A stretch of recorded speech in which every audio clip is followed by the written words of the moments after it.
The Tale of the Flopsy Bunnies by Beatrix Potter. It is said that the effect of eating too much lettuce is soporific. I have never felt sleepy after eating lettuces, but then I am not a rabbit. They certainly had a very soporific effect upon the Flopsy Bunnies. When Benjamin Bunny grew up, he married his cousin, Flopsy. They had a large family, and they were very improvident and cheerful. I do not remember the separate names of their children. They were generally called the Flopsy Bunnies. As there was not always quite enough to eat, Benjamin used to borrow cabbages from Flopsy's brother, Peter Rabbit, who kept a nursery garden. Sometimes Peter Rabbit had no cabbages to spare. When this happened, the Flopsy Bunnies went across the field to a rubbish heap in the ditch outside Mr. McGregor's garden. Mr. McGregor's rubbish heap was a mixture. There were jam pots and paper bags and mountains of chopped grass from the mowing machine, which always tasted oily, and some rotten vegetable marrows and an old boot or two. One day, oh joy, there were a quantity of overgrown lettuces, which had shot into flower. The Flopsy Bunnies simply stuffed lettuces. By degrees, one after another, they were overcome with slumber and lay down in the mown grass. Benjamin was not so much overcome as his children.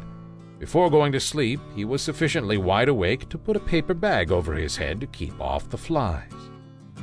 The little Flopsy Bunnies slept delightfully in the warm sun.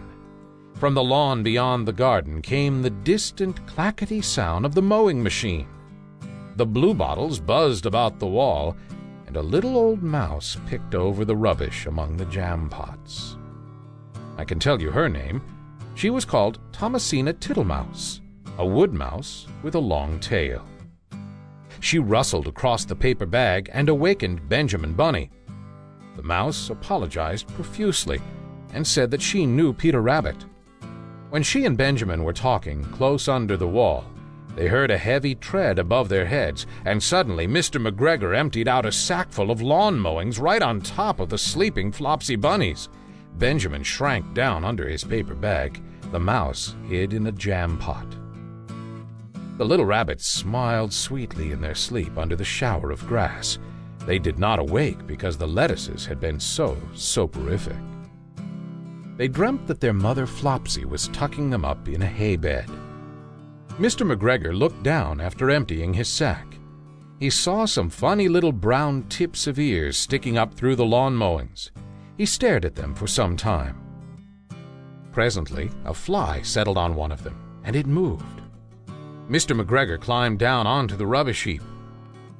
1, 2, 3, 4, 5, 6 little rabbits, said he as he dropped them into his sack. The Flopsy Bunnies dreamt that their mother was turning them over in bed. They stirred a little in their sleep, but still they did not wake up. Mr. McGregor tied up the sack and left it on the wall. He went to put away the mowing machine.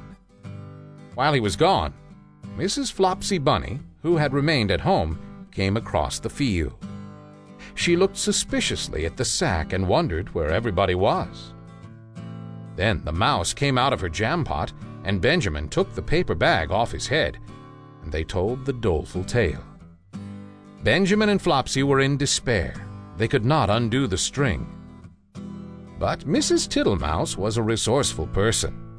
She nibbled a hole in the bottom corner of the sack. The little rabbits were pulled out and pinched to wake them. Their parents stuffed the empty sack with 3 rotten vegetable marrows, an old blacking brush, and 2 decayed turnips. Then they all hid under a bush and watched for Mr. McGregor. Mr. McGregor came back and picked up the sack and carried it off. He carried it hanging down, as if it were rather heavy. The Flopsy Bunnies followed at a safe distance. They watched him go into his house, and then they crept up to the window to listen. Mr. McGregor threw down the sack on the stone floor in a way that would have been extremely painful to the Flopsy Bunnies if they had happened to have been inside it. They could hear him drag his chair on the flags and chuckle, 1, 2, 3, 4, 5, 6 little rabbits, said Mr. McGregor. Eh? What's that? What have they been spoiling now? Inquired Mrs. McGregor. 1, 2, 3, 4, 5, 6 little fat rabbits, repeated Mr. McGregor, counting on his fingers. 1, 2, 3. Don't you be silly. What do you mean, you silly old man? In the sack. 1, 2, 3, 4, 5, 6, replied Mr. McGregor. The youngest Flopsy Bunny got upon the window-sill. Mrs. McGregor took hold of the sack and felt it. She said she could feel 6, but they must be old rabbits because they were so hard and all different shapes. Not fit to eat, but the skins will do fine to line my old cloak. Line your old cloak, shouted Mr. McGregor. I shall sell them and buy myself baccy. Rabbit tobacco, I shall sell them and cut off their heads. Mrs. McGregor untied the sack and put her hand inside. When she felt the vegetables, she became very, very angry. She said that Mr. McGregor had done it a purpose. And Mr. McGregor was very angry too. One of the rotten marrows came flying through the kitchen window and hit the youngest Flopsy Bunny. It was rather hurt. Then Benjamin and Flopsy thought that it was time to go home. So Mr. McGregor did not get his tobacco, and Mrs. McGregor did not get her rabbit skins. But next Christmas, Thomasina Tittlemouse got a present of enough rabbit wool to make herself a cloak and a hood, and a handsome muff, and a pair of warm mittens. The end.